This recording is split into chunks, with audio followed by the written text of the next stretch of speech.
everyone, today I'm going to talk about one of the most intriguing conditions I see. Intriguing because nobody talks about it, it can be extremely distressing for families, and most doctors don't know what to make of it. And this is the condition of shooting vaginal pain in girls. Now, of all the conditions I see, this one is by far the most remarkable because the history or the story that the patient gives me is exactly the same every time. In fact, I tell my patients it's almost like someone gives them a script in the waiting room to come in to recite exactly the same story that I've heard time and time and time again. And the story is that their daughter, usually around the ages of 6 to 9, sometimes a bit earlier, sometimes a bit later, she wakes up at night screaming and howling and crying in pain. She's usually holding her vulva and completely distressed. The whole family wakes up because she is so distressed and screaming and crying. The parents give the child Calpol or ibuprofen. They use cold compresses on the vulva to try to deal with the pain. Then they usually put her in the bath, and whatever they do, whatever they don't do, the pain usually then resolves after about an hour or maybe in some cases 2 hours. The family goes to bed exhausted, wakes up the next day, everybody's tired, they've got to go to work, they've got to go to school, but at least they're past it.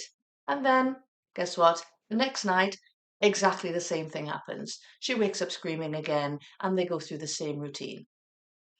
This can happen for weeks at a time, and then it may stop for a few days or a few weeks. They think it's all over, and it starts again. Getting up at night, screaming, crying, etc., for days to weeks. Now you can imagine the impact this has on the girl and her schooling, on the family as well. And you can imagine how worried parents get because they don't know what causes this pain. They don't know what to do to help her, and it just keeps coming back.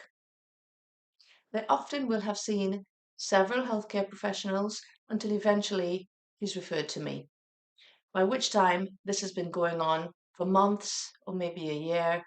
They're all quite distressed, they're all completely exhausted, and they're all really worried about what the possible causes are. You can imagine their relief when I say, I see this a lot. Now, interestingly, the pain always starts at night, and it usually is isolated to the nighttime. Sometimes, if it's been going on for a long time, some girls can have the odd symptom during the day, but it's almost exclusively at night that they get this horrendous shooting vaginal pain. And that's what they describe it as, sharp shooting pain up their vaginas. The other characteristic is it happens in girls before menarche or before their first period. The timing is variable, as I say, between 6 and 9, probably the most common ages, sometimes a bit later, sometimes even a bit earlier. So what causes the pain? Well, it's not specifically known exactly what the cause is, but we can make some educated deductions. As you can imagine, it is a difficult thing to study, so we don't have much research on it. But what we do know is that the pain happens at night, the pain happens before the first period, and most importantly, the pain stops. So it is a time limited condition, which is such a relief because parents think, I don't know when the end of this is going to be, and we can't carry on like this indefinitely. So if you want my theory, and I have to say this is my theory, I think that this pain is nerve pain. And the reason why I think it's nerve pain is that it has some characteristics of nerve pain. So the pain is sharp, it's shooting, as opposed to throbbing, dull pain. And we know that nerve pain is often sharp and shooting. The other thing that suggests that the pain is nerve related is that the medication that we use to treat the pain called amitriptyline is a medication that is often used in conditions where there's nerve pain. For example, multiple sclerosis is one example, and it is very effective in treating nerve pain. And this is our first line medication that can be very, very, very effective in treating the pain. Now, why the nerve pain happens, again, this is my theory, is that it happens during the early stages of puberty when estrogen is starting to be secreted, and the estrogen acts upon the vagina, and the vagina is starting to grow and develop its length. So I think it's the vaginal version of growth pains, where the vagina is becoming more sensitive to estrogens and it's undergoing some growing and some stretching, a little bit of stretching overnight while it's growing. And this is what causes that pain of the nerves being stimulated or stretched. Now, when that process is over or nearly over, then the pain resolves and it never comes back. So when investigations are done, so when I see a child with this history, I know almost immediately exactly what the parents are going to say, as I mentioned before. I examine child to make sure there's no other cause for concern, so no differences in development of the genitalia, for example, no evidence of a discharge, an infection, a foreign body, any of those things. It may be appropriate to do an ultrasound scan if there's any suspicion that there's anything else going on. Usually, this condition is what we call a diagnosis of exclusion, where we've ruled out everything else that could possibly cause it, so it is what we think it is.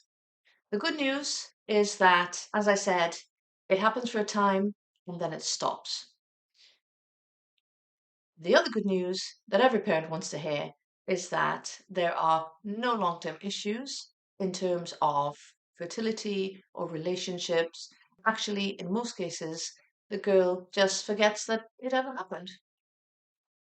So, two pieces of good news for you, that if your daughter is experiencing this shooting, really painful vaginal pain at night when she's sleeping, waking her up, the good two pieces of news is it's unlikely to be anything that is worrying or sinister or long term.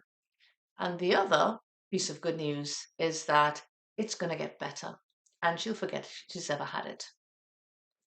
In terms of treatment with amitriptyline, well, many patients, by the time they've come to see me, because so much time has passed, it's kind of on its way out because it starts, it gets more frequent, and then it gets less frequent until it stops.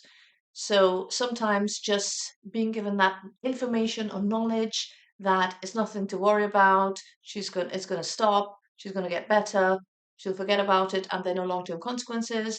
Many times that's enough and they can just write it out. If not, if it's still having a significant impact on the girl's or the family's life, then often they will choose to have treatment with amitriptyline. When amitriptyline is given at night, it must be taken every single night.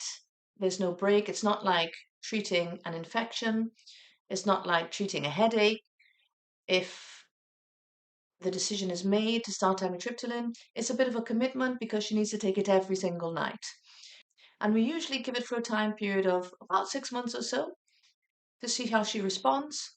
If it takes the pain away, which it usually does, then she stays on it for maybe 6 months, and then we can try withdrawing it to see if the pain comes back or if it doesn't return. So, thank you for listening. I hope that this video was interesting for you because it's certainly one of the most interesting conditions I see. And it is really rewarding to be able to tell very distressed, very worried families that this is nothing serious, that it's pretty common. I see it a lot and it always gets better. If you've had a similar experience, why not tell us about it in the comments? It would be great to hear your take on it. Please like this video, subscribe to my channel, and why not join us on my Facebook page Gynecology Girl Talk, where we discuss gynae issues in children and adolescents. The link is in the description. Thank you for listening. See you next time.